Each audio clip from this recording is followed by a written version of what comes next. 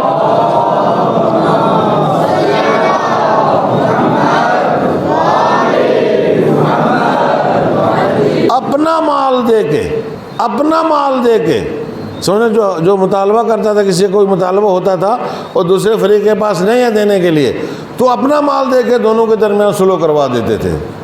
ہم میں کون ہے ایسا کرنے والا؟ اپنا مال دے کے صلح کرواؤ، کتنی اچھی بات ہے، کتنا بڑا کام ہے، بہت بڑا کام ہے، بہت بڑا جہاد ہے، بہت بڑا معرکہ گویا آپ نے سر کیا ہے۔ توجہ کہ آپ نے 1000 گردنیں بھی کٹا دو نا، اگر یہ جذبہ تمہارے اندر نہیں ہے تو 1000 گردنیں کٹانے کا کوئی فائدہ نہیں ہے، کوئی فائدہ نہیں ہے۔ یہ جذبہ ہونا ضروری ہے انسانیت کے لیے۔ توجہ کہ آپ نے، انسانیت کے لیے یہ جذبہ ہونا ضروری ہے، اور پھر آپس میں ایک دوسرے کے لیے۔ لہذا اس کو یاد رکھو اور اس کو عملی جامہ پہنانے کی کوشش کرو۔ یہ جتنے نوجوان یہاں پہ بیٹھے ہیں کہ تھوڑا تھوڑا اس راہ میں اگر کام کریں گے تو انشاءاللہ جو خرابیاں معاشرے اور سماج کے اندر ہیں وہ دور ہو جائیں گی۔ عزیزان گرامی، وہ مطلوبہ مراتب جو ہیں اس تک ہم پہنچے ہی نہیں ہیں، اس سے ہم کوسوں دور ہیں۔ اور یہ کتنی اہمیت والی چیز ہے جب قرآن مجید والدین کے سلسلے میں یہ تاکید کرتا ہے، لا تقل لہما اف ولا تنہرہما، تم اپنے ماں باپ سے اف تک نہ کرو اور نہ ان کو جھڑکو۔ یہ تو سامنے کی بات ہے نا، اف کب کی جاتی ہے؟ جب کوئی پیٹے، سمجھا تو تکلیف پہنچے، تو کہا کہ مار کھاؤ اف نہ کرو، مار کھاؤ اف نہ کرو، اور جھڑکو نہیں، ولا تنہرہما، جھڑکو نہیں جیسے ہم لوگ بات کرتے ہیں۔ یہ بہت ہی حساس مرحلہ تھا عزیزان گرامی، اسی لیے پروردگار عالم نے محمد مصطفیٰ صلی اللہ علیہ وآلہ وسلم کو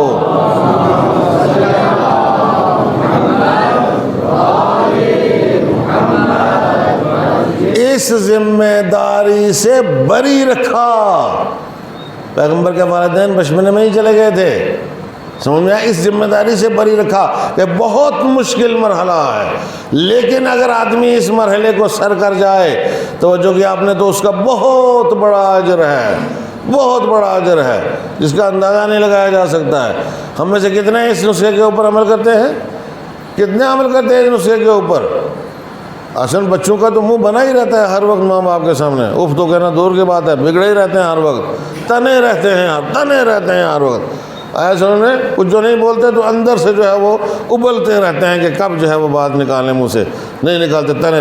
بابا تمہیں حق نہیں پہنچتا ہے، ان کے سلسلے میں محبت رکھو دل میں، نرمی رکھو دل میں۔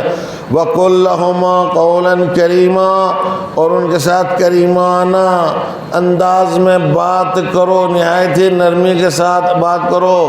وَاخْفِضْ لَهُمَا جَنَاحَ الذُّلِّ مِنَ الرَّحْمَةِ، اور ان کے سامنے بچھ جاؤ۔ توجہ کیا آپ نے، بچھ جانا سمجھتے ہو نہیں، ان کے سامنے بچھ جاؤ۔ اب کیا کرتے ہیں ہم لوگ؟ ہمارا معاشرہ کیسا ہے، ہمارا سماج کیسا ہے، ہمارے بچے کیسے ہیں، ہمارے یہ نوجوان جو یہاں پہ تشریف فرما ہیں یہ کیسے ہیں؟ یہ نسخوں کو اپناتے ہیں، اس کے اوپر عمل کرتے ہیں؟ دیکھو جتنا نرمی برتو گے، جتنا نرمی سے پیش آؤ گے، پروردگار عالم اتنا ہی تمہارے اجر میں اضافہ کرے گا۔ توجہ کیا آپ نے، تمہارے اجر میں اضافہ کرتا چلا جائے گا۔ تو کسی کو اجر کمانا ہے تو اپنے گھر میں کماؤ، نیکیاں کمانا ہے تو اپنے گھر میں کماؤ. معاشرے اور سماج کے اندر جب یہ چیزیں آ جائیں گی تو ظاہر سی بات ہے کہ ایک بہت بڑا جو ہے وہ جہاد گویا ہم کرنے میں کامیاب ہو جائیں گے. آئے سمجھ میں؟ یہ بہت مشکل مرحلہ ہے، لیکن اس مرحلے سے ہمیں اور آپ کو گزرنا ہے. نہیں گزرو گے تو نتیجہ ایک بری سنت قائم ہو جائے گی، اور نتیجہ کیا ہوگا؟ آگے ہماری نسل بھی برباد ہوگی، آگے اس کی نسل بھی برباد ہوگی، آگے اس کی نسل بھی برباد ہوگی. تو ہم نسلوں کی بربادی کا بیج بو کر کے جائیں گے اپنے اس بد عملی کے ذریعے سے. ایک صلوات پڑھیں محمد و آل محمد پر.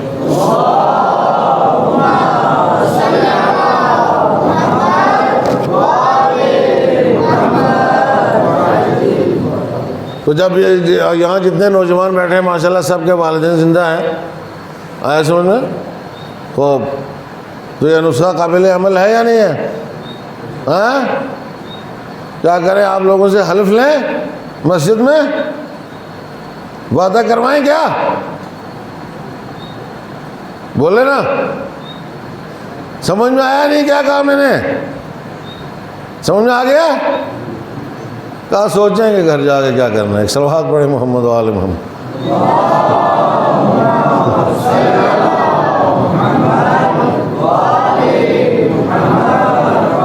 اگر دیتے رہے تو ٹھیک ہے، کوئی بات نہیں ہے، عزت کریں گے نا اگر دیتے رہے تو. اور جس دن ہاتھ کھینچ لیا تب عزت نہیں کرنا ہے نا. قرآن یہ کہتا ہے وہ دے یا نہ دے، وہ دے یا نہ دے ان کی مرضی ہے بھائی. تمہیں اوف کرنے کا حق نہیں ہے، تمہیں ان کے سامنے چلانے کا حق نہیں ہے. وہ دیں یا نہ دیں ان کی مرضی ہے. توجہ کیا آپ نے؟ تو یہ نہیں ہے کہ آپ وہ پیسے نہیں دے رہے ہیں تو ہم کیا کریں اس باپ کو، یہ باپ کس کام کا. توجہ کیا آپ نے؟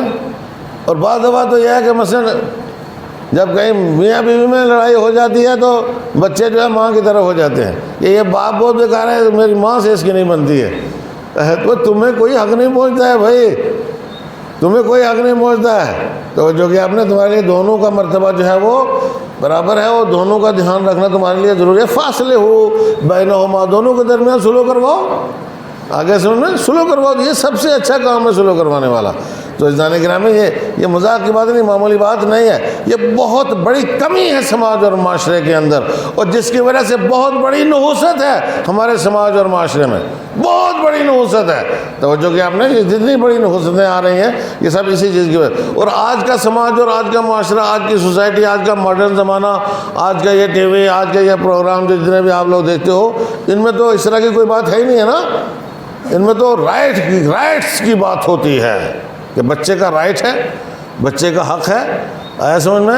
آپ اس کے ساتھ کچھ نہیں بول نہیں سکتے ہو وغیرہ وغیرہ. اس میں تو عجیب قسم کی باتیں جو ہے وہ بچوں کو سکھائی جاتی ہیں، جس کے نتیجے میں پورا معاشرہ تباہ اور برباد ہو گیا ہے. اصل کوئی رائٹ نہیں ہے بچے کا، باپ خود سمجھتا ہے بچے کا کیا رائٹ ہے. سمجھ میں آ گیا؟ اور اگر وہ اپنے حق کو جو بچے کے سلسلے میں اس کی گردن کے اوپر عائد ہوتا ہے وہ پورا نہیں کرے گا تو اس کی گرفت ہوگی، اس کی پکڑ ہوگی. اس کو اللہ معاف تھوڑا ہی کر دے گا. ایسے سمجھے؟ اس کو اللہ معاف نہیں کرے گا، اس کی پکڑ ہو جائے گی، اس کی گرفت ہو جائے گی. لہذا عزیزان گرامی، کم سے کم اس ایک بات کو تو آپ جوان حضرات جو یہاں پر مجلس میں بیٹھے ہو، اس کو اپنے پلے باندھ لو اور اس کے بعد اس کے اوپر عمل کرو. آئے سمجھ میں؟ اور اپنے ماں باپ کی عزت کرو، ان کا احترام کرو، ان کی باتیں مانو، اور ایسا کوئی موقع ہی نہ آنے دو کہ وہ تمہارے اوپر بگڑیں، برسیں، لڑائی جھگڑا ہو. اور اگر کہیں ہو جاتا ہے تو خاموش رہو. لا تقل لہما اف. انشاءاللہ تمہارے گھروں میں برکت آئے گی تو اس کی نورانیت جو ہے وہ محلے میں پھیلے گی، آگے چلے گی، لوگ اس سے سبق حاصل کریں گے. ایک صلوات پڑھیں محمد و آل محمد پر.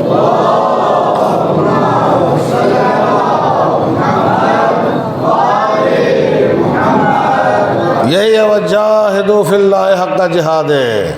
اللہ کی راہ میں ایسا جہاد کرو جیسا جہاد کرنے کا حق ہے.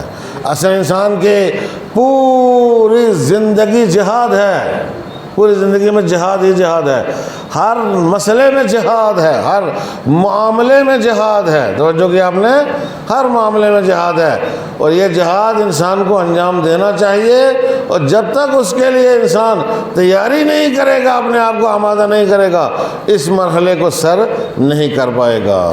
بہت ضروری ہے اس کے لیے انسان کے پاس علم ہونا بہت ضروری ہے، سیکھنا بہت ضروری ہے، پڑھنا بہت ضروری ہے، دین حاصل کرنا بہت ضروری ہے۔ دین سیکھو، دین حاصل کرو، دین کو پڑھو، اور اس کے بعد جو ہے وہ ان معاملات کو انجام دو، جہاد کے اس مرحلے کو سر کرو۔ کربلا ہمیں یہی سکھاتی ہے، آئے سمجھ میں؟ کربلا انسان کو انسان بننا سکھاتی ہے، انسان دوستی اور دین دوستی۔ میں نے کل عرض کیا تھا نا، کربلا انسان دوستی سکھاتی ہے اور دین دوستی سکھاتی ہے، اور یہ دونوں باتیں ایک ہو جاتی ہیں، اور وہ ہے انسان دوستی۔ سمجھ میں آیا؟ پلٹ کے دین دوستی کس کی طرف جاتی ہے؟ انسان دوستی کی طرف۔ کیوں؟ اس لیے کہ دین کس کے لیے ہے؟ دین انسان کے لیے ہے۔ توجہ کیا آپ نے؟ دین انسان کے لیے ہے۔ ایک صلوات پڑھے محمد و آل محمد پر۔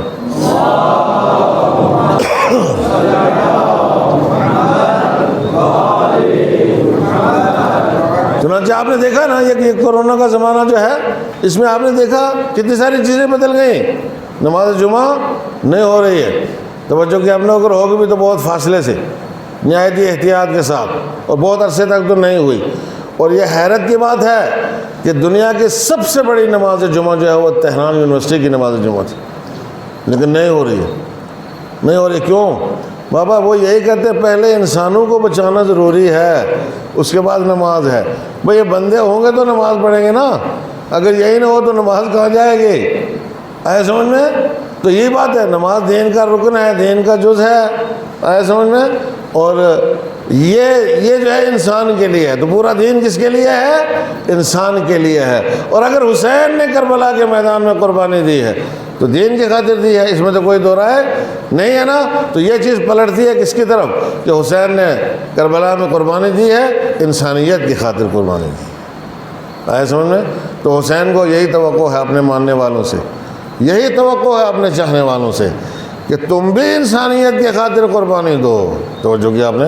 چنانچہ آپ دیکھ رہے ہو کہ دنیا میں یہ جتنے مظالم ہو رہے ہیں، کربلا ان سب مظالم کے خلاف ہے، جو کچھ بھی دنیا میں ہو رہا ہے۔ آئے سمجھ میں؟ کربلا ان کے خلاف ہے، کربلا ان کے اپوزٹ سمت میں ہے۔ ادھر کربلا نہیں ہے کسی کے ساتھ، سمجھ میں؟ ادھر یزید ہی یزید ہے، یزیدیت ہے، یزید ہے کہ جہاں جہاں بھی انسانوں کے اوپر ظلم ڈھائے جا رہے ہیں، ستم ڈھائے جا رہے ہیں، جہاں بھی ہے وہ یزیدیت ہے۔ یزیدیت اس وقت کوئی گھر نہیں ہے دنیا کا کہ جس کے اندر موجود نہ ہو۔ صلوات پڑھے محمد و آل محمد۔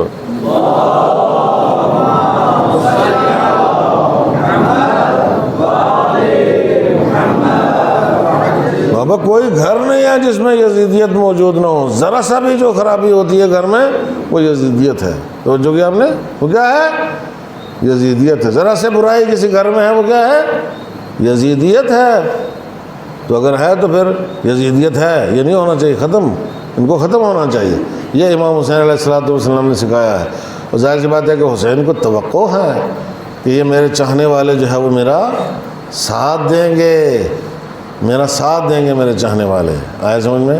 اور میں نے عرض کیا تھا کل کی مجلس میں کہ جب حسین علیہ السلام مدینے سے چلے ہیں تو حسین نے کسی کو منع تو نہیں کیا میرے ساتھ نہیں آنا؟ ہاں، امام حسین علیہ السلام نے اپنا موقع بتایا، اپنا رستہ بتایا، اپنی منزل بتائی، آئے سمجھ میں؟ اور ساتھ میں یہ بھی بتا دیا، کہا کہ آپ عراق کی طرف نہ جائیں، وہاں خطرہ ہے کہ آپ کو قتل کر دیا جائے گا۔ تو امام نے فرمایا شاء اللہ ان یرانی قتیلا، میں نے کل عرض کیا تھا اللہ یہ چاہتا ہے کہ مجھے قتل ہوتا ہوا دیکھے، اللہ یہ چاہتا ہے کہ مجھے قتل ہوتا ہوا دیکھے۔ تو پھر کہا کہ اگر آپ جانا چاہتے ہیں تو کم سے کم اپنے بچوں کو ساتھ لے کر کے نہ جائیں، اپنے گھر والوں کو ساتھ لے کر کے نہ جائیں۔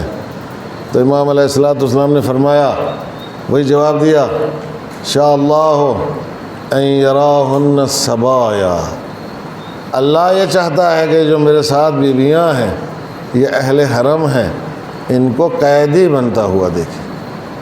اللہ یہ چاہتا ہے، یہ اللہ کی مشیت ہے، مشیت پروردگار ہے، مشیت پروردگار ایک ایسی جماعت جو ہے وہ پیدا کرنا چاہتا تھا دنیا میں کہ جو جماعت واقعی معنوں میں دینداروں کی جماعت ہو، حق پرستوں کی جماعت ہو، انسانیت کے ساتھ ہمدردی رکھنے والوں کی جماعت ہو۔ اللہ اکبر، یہ وہ جماعت ہے۔ اس جماعت کی خصوصیات، اس جماعت کے صبر کا کوئی اندازہ نہیں لگا سکتا ہے عزیزان گرامی۔ اتنا صبر تھا اس جماعت کے اندر، نہ صرف اس جماعت کے اندر بلکہ ان کے ساتھ بچے تھے وہ بھی صابر تھے، ان کے ساتھ بچیاں تھیں وہ بھی صابر تھیں، ان کے پاس بھی صبر تھا، ان کے پاس بھی حوصلہ تھا، ان کے پاس بھی آگاہی تھی، ان کے پاس بھی بصیرت تھی۔ مصیبت میں ایک بات پڑھی جاتی ہے، وہ قابل غور ہے، وہ یہ ہے کہ جب حسین مدینہ سے اپنی تیاری مکمل کرنے کے بعد اپنی سواریوں کے اوپر سب لوگ بیٹھ گئے اور بیٹھ کر کے چلے تو تھوڑی دور پر جو ہے وہ قافلہ رکا۔ جو قافلہ رکا تو امام نے پوچھا کہ یہ قافلہ کیوں رک گیا ہے؟ تو کہا کہ قافلہ اس لیے رک گیا ہے کہ ننھا علی اصغر بی بی صغرا کی گود میں ہے اور وہ کسی کے پاس نہیں جا رہا ہے، اس لیے قافلہ رک گیا ہے۔ اصغر کو ساتھ لینا ضروری تھا۔ امام علیہ السلام کہتے ہیں اپنی سواری سے اترے، آئے اور آ کر کے جو ہے وہ بچے کے کان میں کچھ کہا۔ اللہ اکبر، میں آگاہی اور بصیرت کی بات کرتا ہوں نا، جب حجت خدا کسی کو آگاہی بصیرت دینا چاہے تو بچے کو بھی آگاہی اور بصیرت مل جاتی ہے۔ بچے کے کان میں کچھ کہا۔ علی اصغر نے ایک مرتبہ فاطمہ صغرا کی طرف دیکھا اور دیکھنے کے بعد شاید زبان بے زبانی سے اشارہ کیا ہوگا کہ بہن اب کوئی چارہ نہیں ہے، اب مجھے جانا ہی پڑے گا۔ بس ہمک کر کے علی اصغر امام حسین کی گود میں آ گئے۔ میرا دل کہتا ہے حسین نے آخر کیا کہا ہوگا؟ حسین نے علی اصغر کے کان میں یہی کہا تھا کہ بیٹا اگر تم نہیں چلو گے تو میری قربانی ناقص رہ جائے گی، میری قربانی کی تکمیل علی اصغر تمہارے ذمہ ہے، تم چلو گے تو قربانی کی تکمیل ہوگی۔ یہ ہے وہ آگاہی اور بصیرت۔ اللہ اکبر۔ تو پھر اس کے بعد جو ہے وہ جو بچے تھے نا، بچے چھوٹے چھوٹے کربلا میں، ان میں سے بھی کسی کی زبان پر حرف شکوہ نہیں آیا، حرف شکایت نہیں آیا، اور حرف شکوہ اور شکایت تو دور کی بات ہے۔ میرے دوستو، عزیزوں، بزرگوں، ساتھیوں، جوانوں، ان دشمنوں کے خلاف کہ جنہوں نے ان کے وارثوں کو قتل کر دیا، ان کے خلاف جنہوں نے ان کے خیمے جلا دیے، ان کے گھر جلا دیے، ان کو پیاسا رکھا، ان کو بھوکا رکھا، ان کو تمانچے مارے اور ان کے کانوں سے خون بہہ رہا تھا، دامن میں آگ لگی ہوئی تھی، بچے ادھر سے ادھر بھٹک رہے تھے، اور کئی بچے تو شام غریبہ کی اس تباہی میں، اللہ اکبر، کئی بچے شہید ہو گئے، چھوٹے چھوٹے بچے، مگر کسی بچے نے بھی حرف بد دعا زبان پر نہیں لایا۔ میں یہ کہتا ہوں کہ اگر ایک بچہ بھی بد دعا کر دیتا تو یزیدیت کی نسل پوری دنیا سے ختم ہو کر کے رہ جاتی۔ یہ آگاہی اور بصیرت کی بات ہے۔ گویا بچے بھی یہ سمجھ رہے تھے کہ ہم فدا ہونے کے لیے آئے ہیں، ہم قربانی دینے کے لیے آئے ہیں، ہم تمانچے کھانے کے لیے آئے ہیں، ہم پیاسے رہنے کے لیے آئے ہیں، تاکہ یہ دین زندہ رہے، دین باقی رہے، دین قائم رہے۔ عزیزان گرامی، یہ 2 محرم کی شب ہے، اور یہ 2 محرم وہ دن ہے، آگے آنے والا دن کہ جس روز قافلہ حسینی جو 28 رجب کو مدینہ سے چلا تھا، وہ سرزمین کربلا کے اوپر پہنچا حسین کا یہ قافلہ۔ راستے میں کئی منزلوں سے حسین گزرے، کئی مقامات سے حسین گزرے، لیکن جوانوں کی اور بچوں کی آگاہی اور بصیرت کا اندازہ لگائیں۔ ایک موقع کے اوپر حسین کی آنکھ لگی، جیسے آنکھ کھلے کہا انا للہ و انا الیہ راجعون۔ ایک مرتبہ جناب علی اکبر تڑپ گئے، پوچھا بابا آپ نے کلمہ استرجاع کیوں پڑھا ہے؟ کہا بیٹا میری آنکھ لگ گئی تھی تو کوئی کہنے والا کہہ رہا تھا یہ قافلہ جا رہا ہے اور موت ان کے ساتھ ساتھ جا رہی ہے۔ علی اکبر نے کیا پوچھا کہ بابا اولسنا علی الحق، اے میرے بابا کیا ہم حق پر نہیں ہیں؟ کہا بیٹا ہم حق پر ہیں۔ تو جناب علی اکبر نے کہا کہ اس کے بعد کہا کہ فلا نبالی اوقعنا علی الموت ام الموت وقع علینا، مجھے کوئی پرواہ نہیں ہے کہ ہم موت پر جا پڑیں یا موت ہم پر آ پڑے۔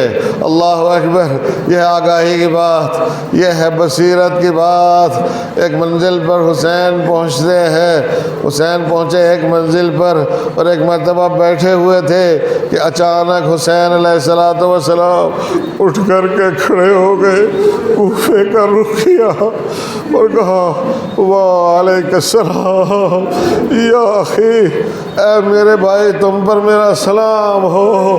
پوچھنے والوں نے پوچھا حسین یہ کیا کر رہے ہیں؟ کہا کوفے سے مسلم کا سلام آیا۔